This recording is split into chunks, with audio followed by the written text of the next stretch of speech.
баарыбыз эле акча чогулткубуз келет, баарыбыз эле кыялыбыздагы бир нерсени тезирээк сатып алгыбыз келет. Өзгөчө кирешең чектелүү болгон убакта бул нерселер жүрөгүңдү абдан өйүйт.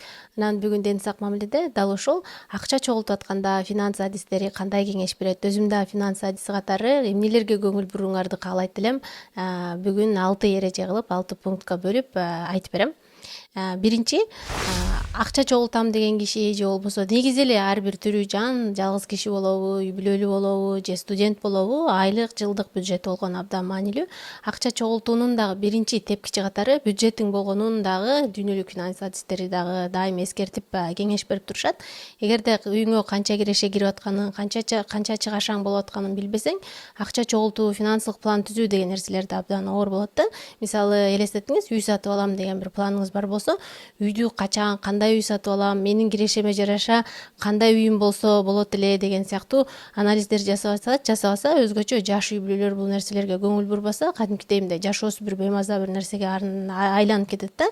Эгерде мисалы сиздин жолдошуңуз экөөңүздүн кирешеңизди эсептеп көрүп, айына мынча кирешебиз болот экен, мынча чыгашабыз болот экен, балким кокус ипотека үй ала турган болсок, канчалык ипотеканы төлөй алабыз деген сыяктуу анализдер жасаганыңардагы, мисалы 3 бөлмөлүү үй сатып ала албасак да, балким 1 бөлмөлүү үйгө азырынча алыбыз келет экен. Андан кийин мисалы кирешелерибиз белгилүү бир деңгээлге көбөйгөндөн кийин, мисалы балким 3 жылдан кийин 2 бөлмөлүү үйгө алмаштырып алсак болот экен деп, анан бир кыска эле мөөнөттүк эмес, узун мөөнөттүк финансылык план түзгөнгө да абдан маанилүү болот. Мисалы үй эмес, жөнөкөй эле бир нерсе сатып алам десеңиз же жөн эле мындай келечегим үчүн кийин карыганда колдоном дегенге акча чогултам деген пландарыңар боло турган болсо дагы, бюджеттин болгону өзгөчө кирешеңиз киргенден кийин, баардык чыгашаларды чыгаргандан кийин даана чогултууга калган, инвестицияга калган акчаңыз канча экенин билбесеңиз, чогултуу абдан оор болот да. Ошол үчүн эгерде бюджет жасабай турган болсоңор, бүгүндөн баштап ушул видеону көргөндөн кийин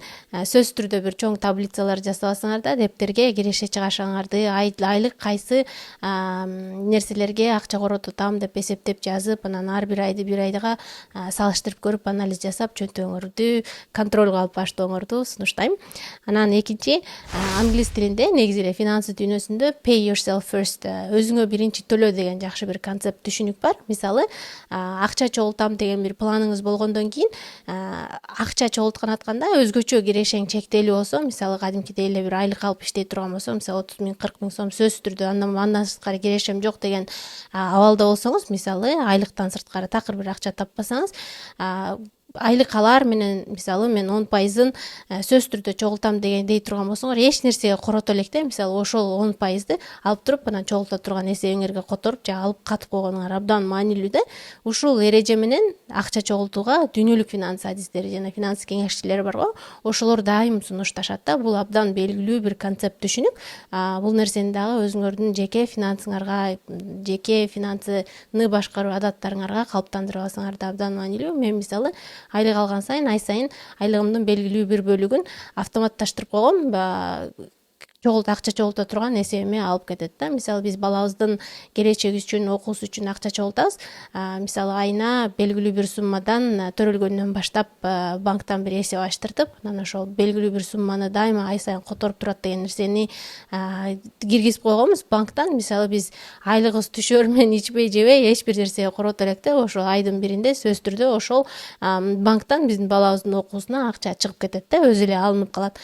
Бул нерсеге биз мисалы тийбейбиз, ай сайын дайыма ошол акча берилип турат деген түшүнүккө кирип койгонбуз. Мына бул да мисалы pay yourself first, өзүңө биринчи төлө, өзүңө эмес, мисалы баламдын окуусуна биринчи төлө деген сыяктуу бир үй бүлөлүк бюджеттик эрежелерди калыптандырып алганбыз. Эгер бул нерсени жасай элек болсоңуз, жасап баштасаңыз, өзүңүздүн эле эмес, балаңыздын да келечеги үчүн сонун бир кам көрүп аткан болосуз.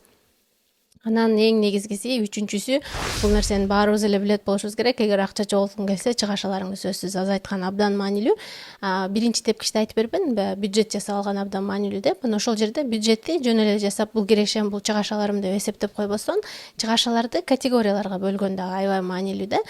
Мисалы, чыгашалар дагы эки түргө бөлүнөт. Негизги чыгашалар, андан кийинки кошумча чыгашалар деп. Мисалы, негизги корото турган нерсеңиз, мисалы коммуналдык төлөмдөр, мисалы ижарага ала турган болсоңуз үйүңүз, аларды төлөбөсөңүз жашай албайсыз. Эң негизги тамак ашыңыз же болбосо балдарыңыздын окуусу деген сыяктуу мындай негизги ай сайын ансыз да буларды төлөбөсөм мен жашай албайм, булар сөзсүз төлөшүм керек деген негизги чыгашалар болот го. Мисалы ошолорду биринчи категорияга коюп, айлыгым канча болсо да, кирешем канча болсо да ушул нерселерди төлөшүм керек деген бир нерсе бир категорияда болот да. Бул нерсени көпчүлүк учурда өзгөртө албайсыз.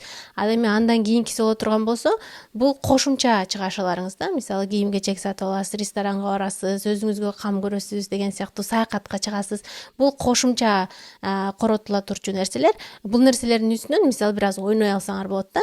Мисалы бюджет жасагандан кийин чыгашаларыңарды жөн эле жазып койбостон ушундай эки категорияга коюп, сөзсүз жана сөзсүз эмес деп эки категорияга бөлүп алып туруп, анан сөзсүз эместердин үстүнөн иштеп көрсөңөр болот да. Булар сөзсүз эместердин кайсыларын бир аз азайтып койсом болот, же балким таптакыр түптөн буруп мен кесип салсам болот. Акча чогултууга мен негизги сатып алам деген планыма ушул нерселерди алып салсам канчалык жакыныраак, батыраак, тезирээк жетем деген нерсеге жетесиз. Бул нерсе үчүн албетте ал эле бир эле айда калыптандырып үйрөнүп ала турган нерсе эмес.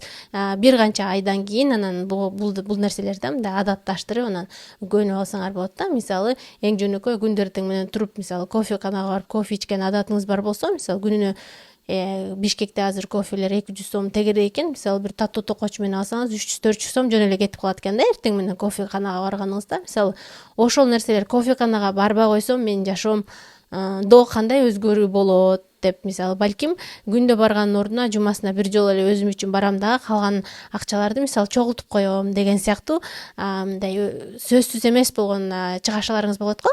Ошол нерселерди анализдеп, анан ошолорду да кескен дагы чоң жардам берет да. Андан кийин төртүнчүсү кирешелерди көбөйтүү. Азыр кошумча киреше таап деген нерселерди абдан көп го. Мындай көпчүлүгү мисалы аябай скамер деп коет го англисче, мындай алдап кете турган кишилердей болгону менен кээ бир кирешелер чын эле реалдуу да. Мисалы өзүңүз мисалы маркетолог болуп бир жерде иштей турган болсоңуз, кошумча Инстаграмдан башка бир бизнестердин дагы жумасына бир канча саат бөлүп мындай маркетинг анализдерин жасап берип иштөө мүмкүнчүлүгүңүз болот. Же мисалы өзүңүз мугалим болсоңуз, кошумча онлайн деле азыр сабак берип атпайбы, мисалы WhatsApp'тан деле видео кылып сабак берип, кошумча tutoring деп коет го англис тилинде, деп репетитор кадимки биздин билген. Ошондой сыяктуу өзүмдүк күнүмдүк негизги кесибиңизден сырткары дагы кошумча киреше алып келе турчу.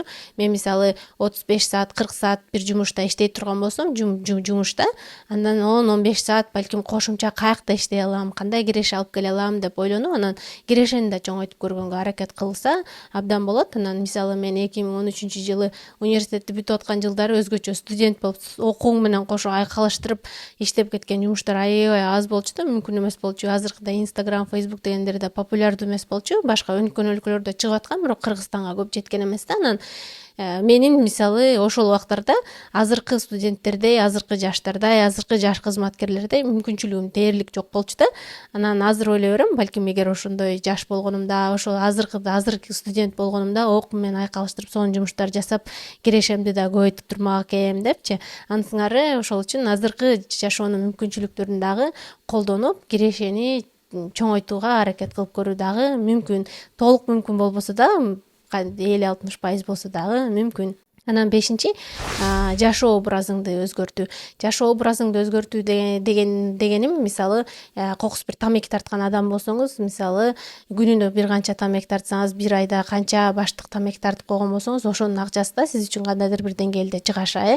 Мисалы эле ошол эле учурда мисалы кофе ичкен адам болсоңуз, дайыма ресторандан тамак ичкен адам болсоңуз, бул адаттарыңыз болуп атпайбы, сиздин жашоо образыңыз ошол. Сиз мисалы тамеки тартасыз, дайыма сырттан тамак ичесиз, дайыма кооз кийимдерди кийесиз, мындай сиздин бир жашоо калыптанып калган жашоо образыңыз. Анан жана буга чейинки тепкичте айткандай, чыгашаларыңарды анализдеп отурганда жашоо образыңыздан кайсы нерсеңизди дагы бир аз өзгөртүп көрсөңүз, балким сиздин кирешеңизден калып чогулта турчу акчаңыздын эң акыркы сумма калып атпайбы, кирешеден чыгашуулар чыгарып салганда ошол сумманы дагы да көбөйткөнгө мүмкүнчүлүгүм болот деп ойлонуп көрсөңүз болот. Анан жашоо образы демекчи моралдык, эмоционалдык өнүгүүгө багытталган менин телеграм каналымда жагуу чөйрөм бар. Азыр учурда ошол жагуу чөйрөмдү өнүктүрөйүн деген максатта да Гарвард университетинде психология бөлүмүндө магистратурада окуп атам. Эгер кааласаңыз келип катталсаңыз болот. Жума сайын түз эфирлерди уюштуруп, түрдүү суроо жоопторду уюштуруп, адистерди чакырып келип, психологдорду дагы башка адистерди чакырып келип, сонун талкууларды уюштуруп турабыз. Сонун жигердүү өнүгөм, өсөм, жакшы адаттарды калыптандырам деген кыздар, балдар бар. Силерди арабызда көрсөк абдан кубанмакпыз. Анан 6-чы чогултуп жаткан акчаңды иштетүү же болбосо инвестиция кылуу. Мисалы биздин үйдө деле акча чогултат десе ал эле мындай жүктүн ортосуна катып койгон деген сыяктуу түшүнүк, стереотип баары бир мээбизде калыптанып калган да. Анан мисалы мен мамамдын банкта эсебине деле кээде акча салганымда ошол боюнча эле тура берет да. Анан өткөндө дагы акча салып жиберсем, андан мурунку акчаңды деле тийген эмесмин, ошол боюнча эле турат дейт да. Бирок азыр ал 3-4 айдан бери ал эки акча тең эч кандай өспөй эле, эчтерге инвестиция кылбай эле бир жерде эле турат да. Ошо аны сыңары мен жаңыдан айлык алып иштеп баштаганымда деле биринчи жумушка киргенден кийин албетте Бишкекте иштеп атканда 8.000 сом айлыгым эч нерсеге жетишмес. Андан кийин мисалы Туркияда, Стамбулда иштеп баштаганымда айлыгымдан ашканын алып анан атайын пайыз туй турган эсепке салып коюу деген нерселер көп жок болчу да. Ошол жерде эле чогула берет депчи. Анан көрсө бара үйрөнөт экенсиң ушундай нерселерди. Акча чогултуп атканда дагы акчаң жөн эле тура бербей, акча күндө дагы тууп турса дагы абдан маанилүү экен да. Ошол үчүн балким жөн эле бир эсепте акчаңызды чогултуп аткан болсоңуз, ошол эле банктын ичинен мисалы пайыз туй турган депозиттик эсеп ачып, анан ошол жерге которуп, балким мисалы банктарды да салыштырып көрүп, кайсы банктын депозити жакшыраак, кайсы банктын шарттары жакшыраак деген сыяктуу салыштырып көрүп, анан жөн жаткызбай акчаңызды да туудурта берсеңер абдан маанилүү да. Жөн эле депозит эмес, башка инвестиция кылуу да жолдору бар. Мисалы ошолорду да колдонуп көрсөңөр абдан маанилүү. Бул акча чогултуу боюнча негизги 6 кеп кеңешимди айттым, пайдалуу болду деген үмүттөмүн. Азыр силерге кыскача эмнени айттык бүгүн санап бере коеюн. Биринчи, айлык жылдык бюджет жасоо. Экинчи, pay yourself first же болбосо айлык алар менен чогулта турчу акчаны бөлүп коюу. Үчүнчү, чыгашаларды азайтуу. Төртүнчү, керешелерди көбөйтүү. Бешинчи, жашоо образыңды өзгөртүү. Алтынчы, чогултуп жаткан акчаңды иштетүү, инвестиция жасоо. Адам бактылуу болуу үчүн жакындары, анан жакын адамдары, анан өзү менен ден сак мамиле куруусу абдан маанилүү дейт. Мен ушул түшүнүккө адам өзү менен, жакындары менен эле эмес, акчасы менен, чөнтөгү менен да жакшы ден сак мамиле куруп алса бактылуу болот деген түшүнүктөмүн. Бүгүнкү кеп кеңештерден, бүгүнкү чыгарылышыбыздан бир аз да болсо пайда таптыңыз деген үмүттөмүн. Эгер жактырган болсоңуз, биздин каналыбызга катталып, жактырып, жакындарыңыз менен бөлүшүп коюңуз. Моралдык, эмоционалдык өнүгүүгө эле эмес, ушундай биздин жашообузду жакшырта турчу, акчабыз менен мамилебизди өзгөртө турчу сонун кеп кеңештерди да дайыма айтып турам.